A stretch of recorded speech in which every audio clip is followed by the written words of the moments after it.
Hello mga kakwentuhan! This is Podcast ni Romney. Subscribe, like, and click the notification bell for more updates, informations, and chikahan. Podcast ni Romney. Good day everyone, I am Romney Hidalgo and welcome to my podcast tonight. And we will be, answering questions, random questions sent by my NGL, not gonna lie. So at this moment, of course, hindi mawawala ang ating skincare. Wow! Ganda-gandahan at tuwing oras ng ambagan ng mundo. Alright, and we're done putting our skincare for the night. So thank you for this. And there's nothing wrong, in using rejuvenating set because it is an hygiene. Pero mas mapangalagaan natin since, di ba, nagbibinata na tayo. So maraming lumalabas na mga acne or something like that. So yeah. Alright, so let's start into our first question. And our first question will be, in one word, who is Romnick? Oh my god, in one word, who's Romnick? Okay, so I think this is an introduction part of our podcast for tonight. Well, actually, in one word, who's Romnick? Romnick is resilient. That's how I describe myself. That is how I describe Romnick. Resilient. You know what?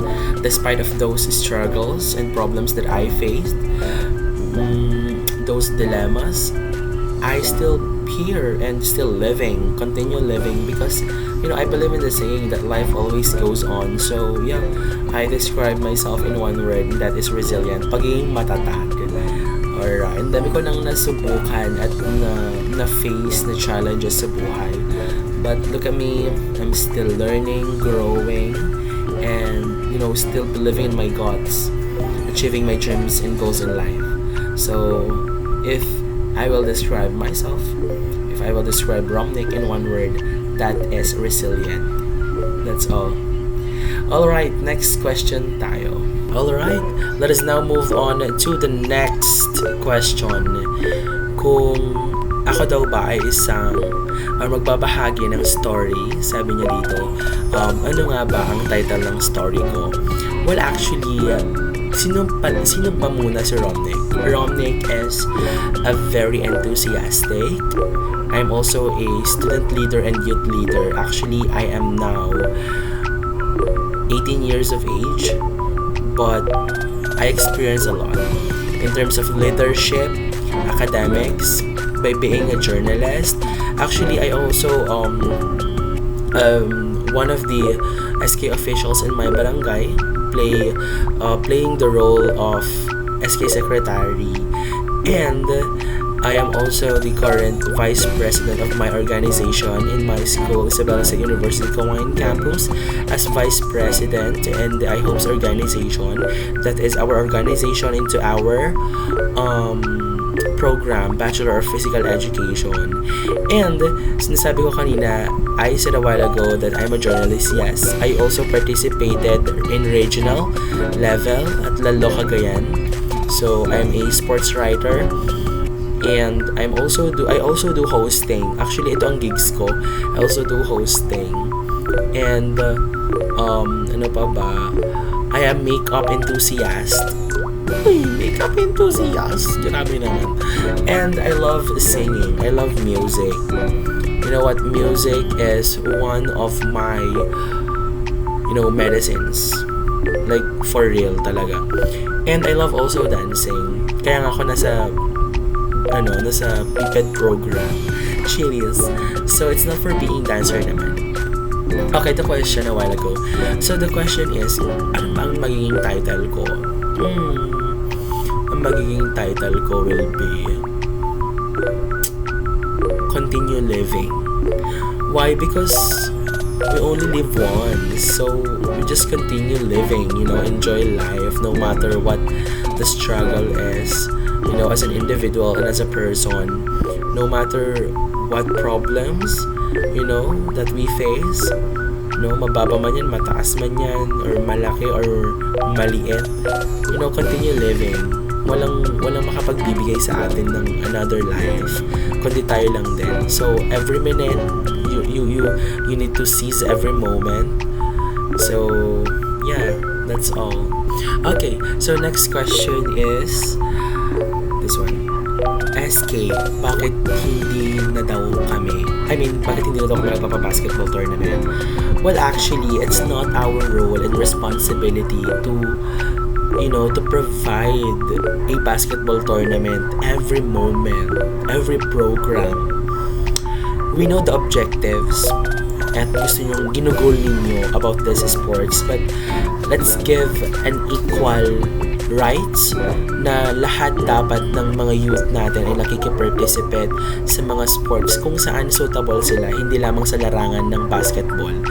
That is why we are providing our covered court with equipments of volleyball, yung mga net, ganyan, badminton, kasi yun nga, maraming hindi nakakasabay sa basketball, and we all know about that, pero hindi naman namin binawala, diba? Actually, lagi niyong sinasabi, SK, pa-basketball ka naman, ikaw ba, nakabataan, nakikiparticipate ka ba sa mga activities, mga brigada, diba? Mga clean-up drive namin? Kung hindi, wala kang karapatang magsalita. Kasi if it's true, like, diba? You voice out what you want to voice out, but you don't know how to fulfill your responsibility as a youth. So, bago kayo kumuta, mga kabataan out there, please participate to your SK officials, makiusap kayo, makitungo kayo, at dapat yung courtesy nandun, diba? You respect them because they are not just a leader, they are a leader providing you equality, especially in providing welfare of youth. Kasi kami, may mga committee kami dyan, Committee of Education, Sports, and climate change, so forth and so on. So, this question, alam kong napakababaw lang, but I just wanna give my insights and opinions about this, na hindi lang puro basketball dapat ang programs ng mga SK officials. Should have knowledge about education, especially providing seminars, ganyan, and sessions para just like teenage pregnancy, mga ganon, mga awareness, di ba? So, at least doon man lang, mas nakakatulong tayo, hindi yung puro lang tayo basketball. Alright, the next question is, what... Oh my God. Kalma sa... Okay, ano ba ang top ka university ko? You wanna know, honey? Actually, I have here... Actually, meron ako ditong ID lace na... Ay, hindi napakita. This one. This is University of the Philippines. Okay, this is a long story. Kasi gusto ko lang naman mag-provide ng lessons and ng pangmalawakang idea kapag incoming college ka na. Kasi, okay,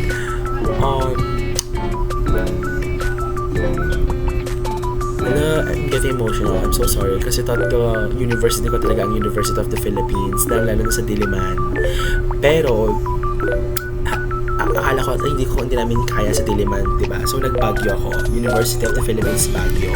Yung branch sa Baguio. Okay. So, the story about this is that nag-take ako ng entrance examination. I took the entrance examination without review. So, halos ang in-exam namin doon is 300 items. So, bumiyahe pa ako mula Baguio noon when I was in grade 12. And then after that, I took the entrance examination. Sabi ko, sobrang hirap. It is Gen Ed na may pagka-essay siya na halo-halo, diba? General education, nandun ang algebraic expressions, mga equations ng mga mathematical, especially science. Dear, oh my God, nakakamatay. Mag-UP, maging isang scholar ng bayan. Pero yeah, I took the entrance examination. And then, nung after 2 months, taking that entrance examination, may resulta. And then, hindi ko nakita yung name ko. So, nag-expect ako na hindi ko napasa yung entrance examination. And then after that, sinabi ko kay mama, hindi ako pumasa sa UP, ganito, ganyan. Ang taas ng standard nila. Ganon. And then, makalipas ng 2 weeks, gosh, nag-Gmail sa akin ang University of the Philippines at sinabi nila na may slots para sa akin. You know what, kung anong kinuha ko doon? Bachelor of Science in Mass Communication. Bachelor of Arts in Mass Communication. Ate naman, Mass Communication, Pangarap ko yun. Kasi, as part of being journalist, TV broadcasting, I also do hosting, diba? And, you know what? Something like communication, forte ko ang pagkikipag-communicate ng iba't ibang tao. Iba't ibang tao. So, yun, actually, nag-Gmail sila sa akin. And supposedly, gusto kong pumunta doon. Pero I literally, sabi ko, nasa sa inyo yung decision. Kasi, I took the entrance examination at Philippine Normal University, North Luzon, sa Alicia. And also, taking Bachelor of Physical Education sa Isabela University, Ilagan Campus. And then, my mother, nag-decide na siya. And then, sabi niya, hindi natin kayanin sa Baguio. So, yun. Actually, may TOTGA course. Ano talaga? UP talaga. So, yung ID ko. Ayan yung ID list. This is my TOTGA course. Yeah, TOTGA course and TOTGA University of the Philippines. So, kung tinuloy ko lang talaga, sayang. Sana wala ako sa Isabela University campus, diba? So, sana mas naging active pa ako. Active naman until now on, but not as that. Pero gusto ko talaga sa UP. That's not for being gusto ko mag-UP dahil sikat, ganyan. Parang yung mga nag-aaral yun, mga matatayo. It's not. Hindi, honey. Iba ang quality education ng University of the Philippines. Well, actually, hindi naman dahil gusto ko maging activist. I'm not an activist. Gusto ko na talaga yung pinaglaban ng University of the Philippines. So, that's all. Kung tatanungin ako, what will be my TOTGA course? Yeah. University of the Philippines. Mabuhay ang mga scholar ng bayan. So, I hope you are satisfied in today's podcast. Mamimiss ko kayong lahat. So, next week or maybe the other day, I will provide another podcast talks about sino nga bang first love ni Romney. Nagkikiligin ka talaga. So, hindi. So, yun lang naman ang podcast ko for tonight. Actually, diba, at least alam niyo na kung sino si Romnick talaga. Grabe. Hindi naman sobrang malandi. Hindi ka maging malandi for today's video, Nasabi ka lang ng totoo pa. Ganun. Saan ba ako? Uy, kate. Uy mo, walang ganyan. Hindi ikaw yung Romnick na nakilala ko. So, uy ka lang. So, yun lang. Thank you for watching and I hope you love this video. Please like, share, and subscribe. And please follow me at Spotify, podcast ni Romnick Hidalgo. And see you to another day. God bless and humayo tayo at magparami. Love you all guys.